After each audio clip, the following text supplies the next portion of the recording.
Wicked will cast its spell on the Filipino audience until March 9th. Now, here's the treat. Hilary Isaac caught up with the main cast members of the delightful musical. Let's listen in.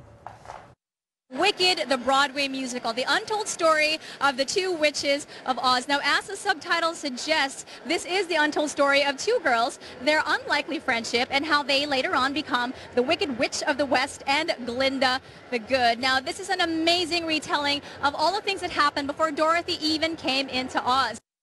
One of the best takeaways from this production is the story of how not everything is as it seems. And also there's just so much more than what the eye can see. All around, just a heartwarming story for the whole family. This staging is also going to be starring some amazing theater actors, both TV and movie actors actually, from Australia and New Zealand. Susie Mathers playing Glinda the Good. We have Gemma Ricks playing Elphaba, or the Wicked Witch of the West. Stephen Danielson playing Fiyero, and Jay Lagaya playing the Wizard of Oz. What was it like for you guys coming to the Philippines, knowing you're going to put up this whole production? Did you have hesitations about the kind of reception you would get, perhaps? I've been to some Asian countries before, but we all knew that Filipinos love performing and love singing, and so we were a little bit skeptical on what kind of response we would get. But we feel like that everybody out in the audience was almost a performer themselves, and was so generous and was along with the journey with us. Sometimes Manila gets a bad rap because people say, "Oh, you're going to Manila. That's a 20 million." Well, 20 million here, so 20 million this and 20 million, and when you actually get in here, I always say that a country is always the people are the ones that make up the country, and the people here have been so generous. I've worked with Filipinos before on other major productions, and they've always been the life, and they've always been fantastic performers. What drew you to the roles that you guys play? I think I was lucky enough to see Wicked on Broadway a few years back, and I literally fell in love with the role straight away. And I'm a little... It wasn't the skin-tight pants you fell in love with? Yeah, it was the jumpers. Yeah. They come with lubricants, these things. Yeah. He's blushing. I've never sat in them this long, actually. Yeah. It's quite nice. The funny thing is he doesn't even ride a horse. No, that's true. No, look, I can really relate to Fiyero. He comes across as really that party boy and wanting to have a bit of fun, and everything lies on the surface, and that he, comes from this privileged background. But obviously through the show, you can see there's a lot more layers to Fiyero, and that's what I love about this role so much, is that I can really relate to that, and all through my childhood and schooling and into where I am now. Yeah, it's just I am so humbled by playing this role, because it meant so much to me when I saw it 3 or 4 years ago when I was in New York, and now following this journey and finally being part of it. Yeah, it's so great. The trouble with schools is they always try to teach the wrong lesson. Believe me, I've been kicked out of enough of them to know. It's a great show because it's a show that not only shows you that two lead females can actually run a successful show, but also that the storytelling is that everyone changes. There are nuances that what you start at the beginning with is what you don't end up with the end. For me, it's about the responsibility that the media has, about the fact that if I go out and say she's a wicked witch, all of a sudden they go, "Oh, she's a wicked witch. Why? Because I saw it on television." Is that real? Oh, no, because, So, for me, it's that responsibility as well, and I think it teaches us a lot. But most importantly, the music is really relevant to our young people, to have discussions with kids who come out and go, "You guys sing that song from Glee." And I go, actually, Defying Gravity is actually from this show. It went the other way. The great thing is that there are not too many shows that actually permeate into social media, our social aspects itself. Songs like Defying Gravity or Popular, kids love that. They come in droves to see the show, and I think that's the strengths that we have.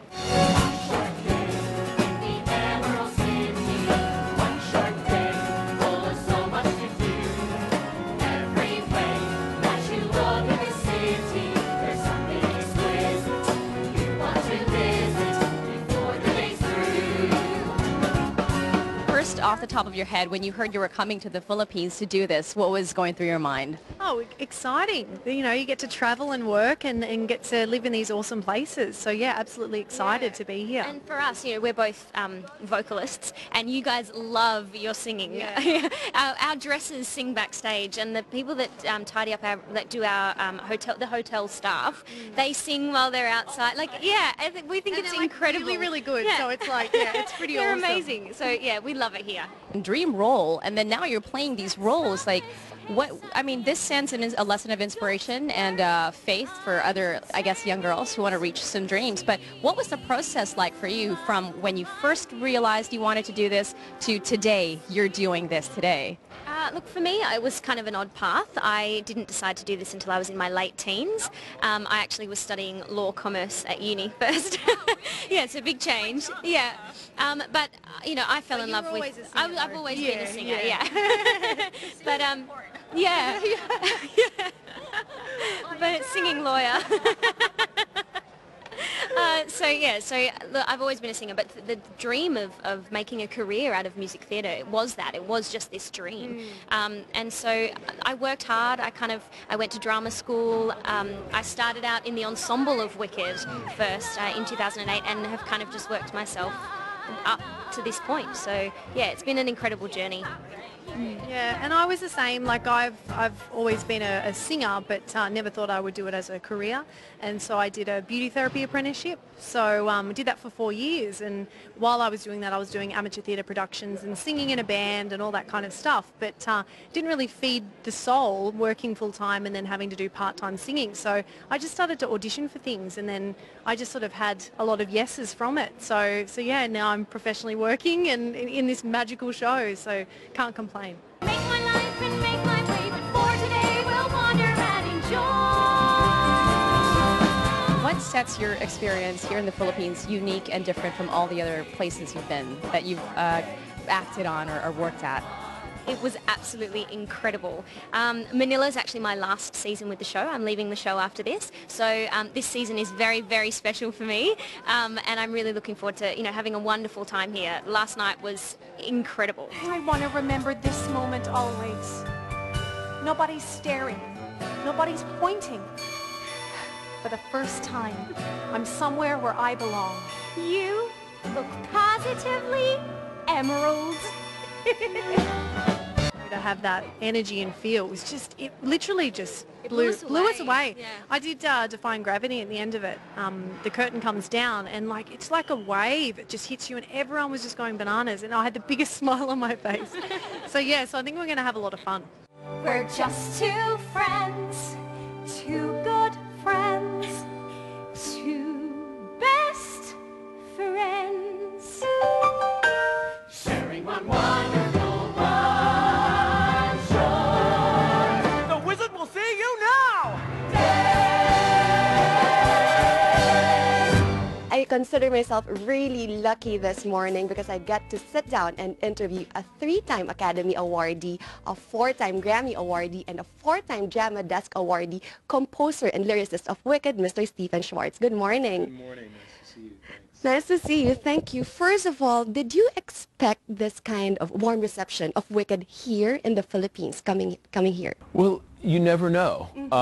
Wicked, I have to say, has generally been very well received all around the world, but some places have had more of a connection to it than others. One of the things that's a bit of a surprise here is I know the original movie, The Wizard of Oz, is somewhat known, but not really well known here. So I guess there are other aspects of the show itself, and maybe the relationship of the two women that seem to be really appealing to Filipino audiences. Of course, it has been toured in different places all around the world. Are there things that for you as the lyricist and composer of this that are like non-negotiable? When you stage it at this scene or this particular part has to be exactly like this when you stage it on Broadway and other parts of the world? Well, most of the productions that have been done around the world, including the one that's here in Manila, are replications of the Broadway production. It's the same set, it's the same costumes, it's the same lighting, it's the same staging. Basically, if people come to see the show in Manila, they're seeing the Broadway show, and they're also seeing a really good cast. I have to say, to be honest with you, some of our casts are stronger than others in different productions. This happens to be a very, very strong cast. So you're basically seeing the Broadway show. And you're saying that in all honesty? I am. I saw this company in Auckland, New Zealand, and was very taken with the cast, particularly the two leads. And in fact, you know, emailed back to the producers in New York how strong a company I thought this was. Okay, that's good news because a lot of people are still catching it until it runs this March. But of course, I want to know a little bit about your journey being this award-winning lyricist and composer. When was that point in your life that you realized that this is something you want to do, to write musical? From the time when I was a little kid, really like 6 or 7 years old, I grew up in a suburb of New York City, and my parents, neither of whom were in the arts at all. My mother was a teacher, my dad was a businessman, but both of them were theater goers and still are.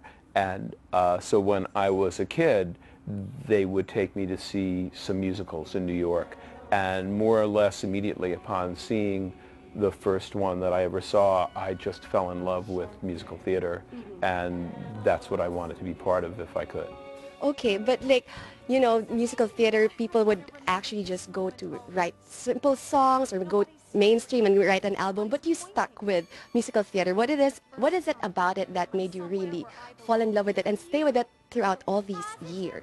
Well, I like the storytelling. I like that form as a way of telling stories about people and ideas. That's what appealed to me when I first saw it, and that, I think, is the thing that I do, you know, rather than just write individual songs or kind of a review or whatever.